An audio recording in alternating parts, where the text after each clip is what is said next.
Even without doing any activity, you can still manifest what you want if you organize these 4 dimensions in one direction and keep it unwavering in that direction for a certain period of time.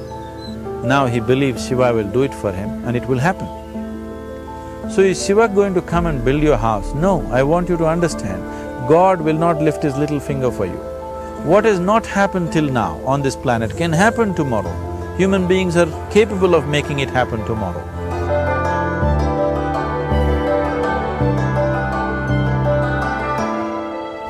Everything we as human beings have created on this planet was essentially first created in our minds.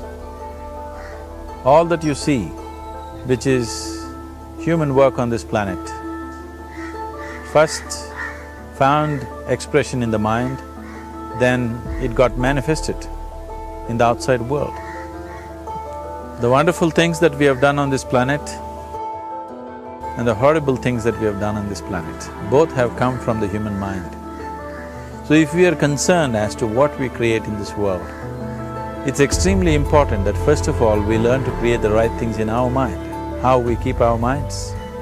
If we do not have the power to keep our minds the way we want it, what we create in the world is also going to be very accidental and haphazard.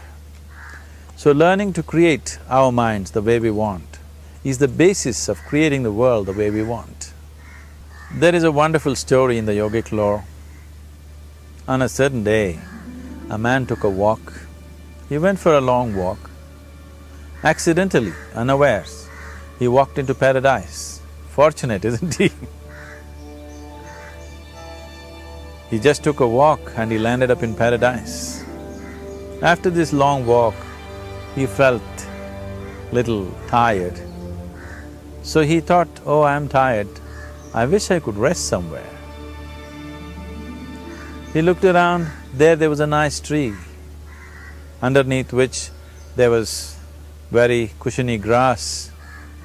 So it was inviting. He went and put his head down there and slept. After a few hours he woke up, well rested, and he thought, oh, I'm well rested, but I'm feeling hungry, I wish I had something to eat. And he thought about all the nice things that he ever wanted to eat in his life. And instantly, all those things appeared in front of him. You need to understand, there the service is like that. Hungry people don't ask questions. Food came and he ate. Stomach became full. Then he thought, oh, my stomach is full, I wish I had something to drink. All the nice things that he ever wanted to drink, he thought about it and all of them just appeared in front of him. Drinking people also don't ask questions, so he drank. Now with a little bit of alcohol in him, you know Charles Darwin told you, all of you are monkeys, your tail fell away. Not me, Charles Darwin told you that you were all monkeys and your tail fell away and then you became human. Yes, definitely the tail fell away. But the monkey, in yoga, we always refer to an unestablished mind as markata, which means a monkey.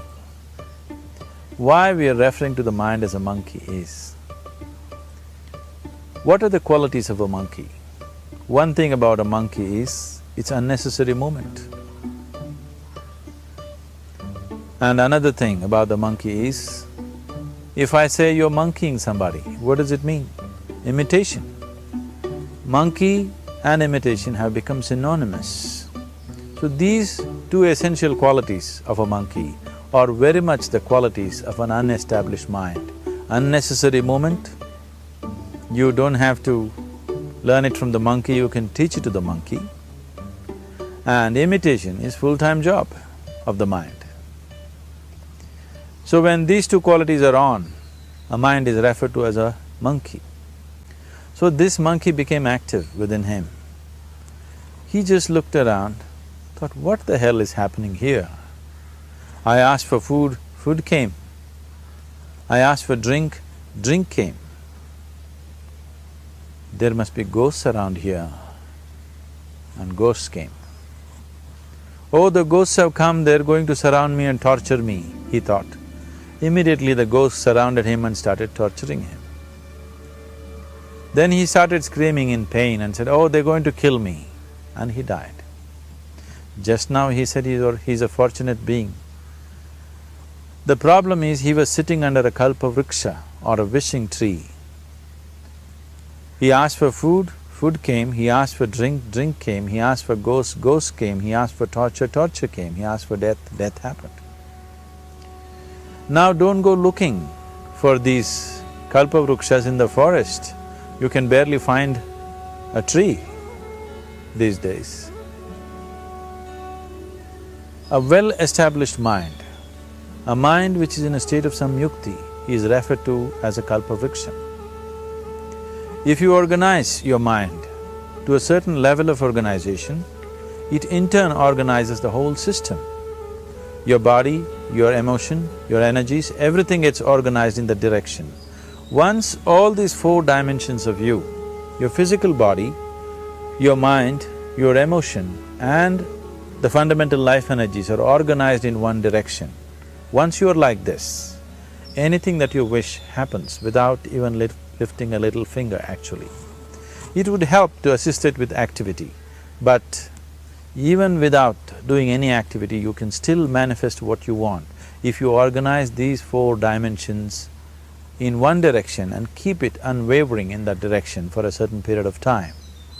Right now the problem with your mind is, every moment it is changing its direction. It is like you want to travel somewhere and every 2 steps if you keep changing your direction, the question of you reaching the destination is very remote unless it happens by chance. So, organizing our minds and in turn organizing the whole system and these 4 basic dimensions of who you are right now in one direction, if you do this, you are a kalpa vriksha yourself. Anything that you wish will happen. But right now, if you look at your lives, everything that you have wished for till now, if it happens, you have finished. Everything and everybody that you have desired for, if all of that lands up in your house today, could you live with that? Once we're empowered like this, it's very important that our physical action, emotional action, mental action and energy actions are controlled and properly directed. If it is not so, we become destructive, self-destructive. Right now, that is our problem. The technology, which is supposed to make our life beautiful and easy, has become the source of all the problem that we are destroying the very basis of our life, which is the planet. So what should have been a boon, we are making a curse out of it. What has brought incredible levels of comfort and convenience to us in the last 100 years or so has also become a threat to our life simply because we are not conscious action, we are in a compulsive state of action. So organizing our minds fundamentally means moving from a compulsive state of activity to a conscious state of activity. You might have heard of people for whom they asked for something and beyond all expectations it came true for them. Generally this happens to people who are in faith. Now, let's say you want to build a house. If you start thinking, oh, I want to build a house, to build a house I need 50 lakhs, but I have only 50 rupees in my pocket, not possible, not possible, not possible. The moment you say not possible, you're also saying I don't want it.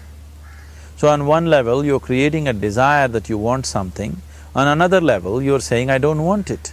So in this conflict, it may not happen.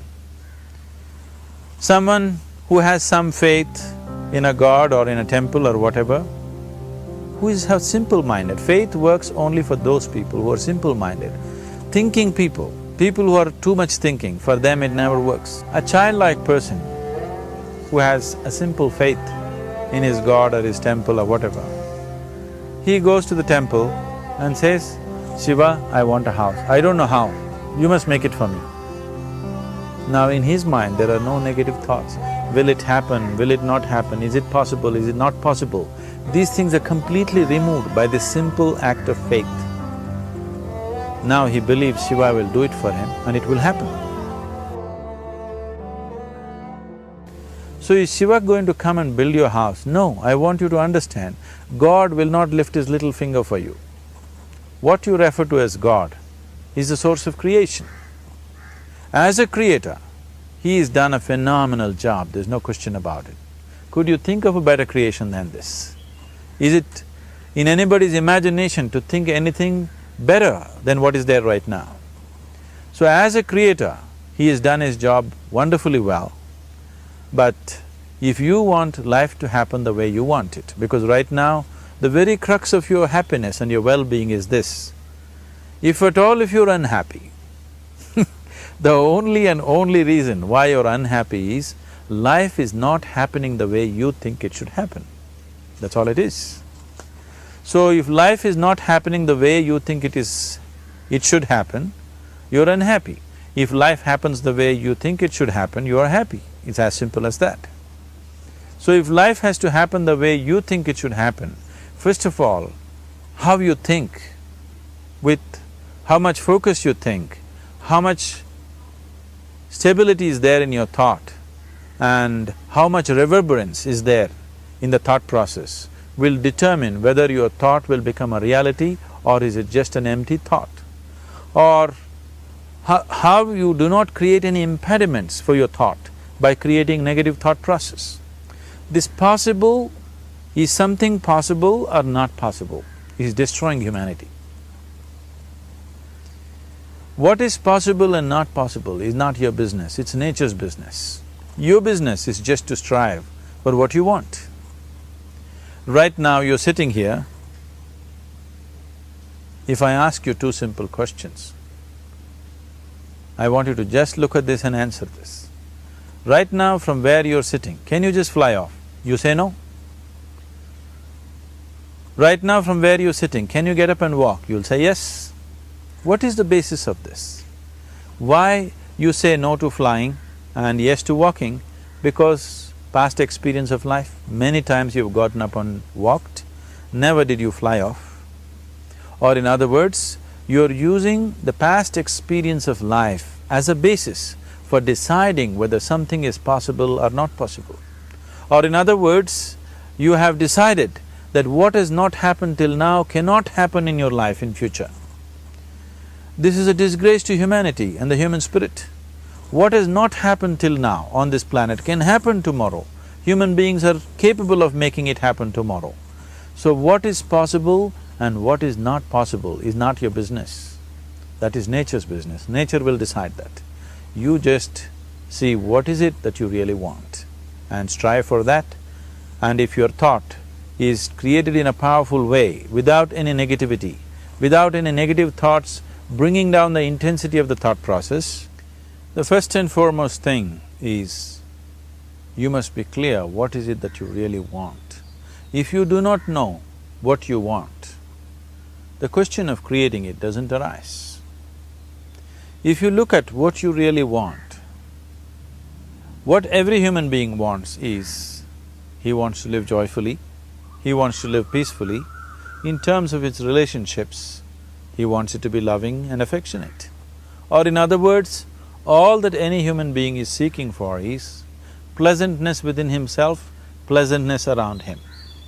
This pleasantness, if it happens in our body, we call this health and pleasure. If it happens in our mind, we call this peace and joy. If it happens in our emotion, we call this love and compassion. If it happens in our energy, we call this blissfulness and ecstasy. This is all that a human being is looking for. Whether he is going to his office to work, he wants to make money, build a career, build a family, he sits in the bar, sits in the temple, he is still looking for the same thing. Pleasantness within, pleasantness around. If this is what we want to create, I think it's time we addressed it directly and commit ourselves to creating it. So you want to create yourself as a peaceful human being, joyful human being, loving human being, a pleasant human being on all levels. And do you also want a world like this? A peaceful world, a loving world, a joyful world? No, I want greenery, I want food. When we say a joyful world, that means everything that you want has happened. So this is all that you're looking for.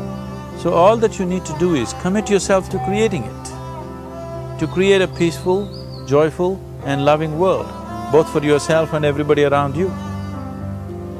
Every day in the morning, if you start your day with this simple thought in your mind, that today, wherever I go, I will create a peaceful, loving and joyful world. If you fall down 100 times in the day, what does it matter? For a committed man, there is no such thing as failure. If you fall down 100 times, 100 lessons to be learnt. If you commit yourself like this to creating what you really care for, now your mind gets organized. Once your mind gets organized, the way you think is the way you feel, your emotion will get organized. Once your thought and emotion is organized, your energies will get organized in the same direction. Once your thought, emotion and energies are organized, your very body will get organized. Once all these four are organized in one direction, your ability to create and manifest what you want is phenomenal. You are the creator in many ways. That which is the source of creation is functioning within you every moment of your life. It is just that, have you kept access to that dimension or not? Organizing the four basic elements of your life will give you that access. There are tools and technologies to do this. The whole science of yoga, the whole technology that we refer to as yoga is just about this, transforming yourself from being just a piece of creation to become a creator.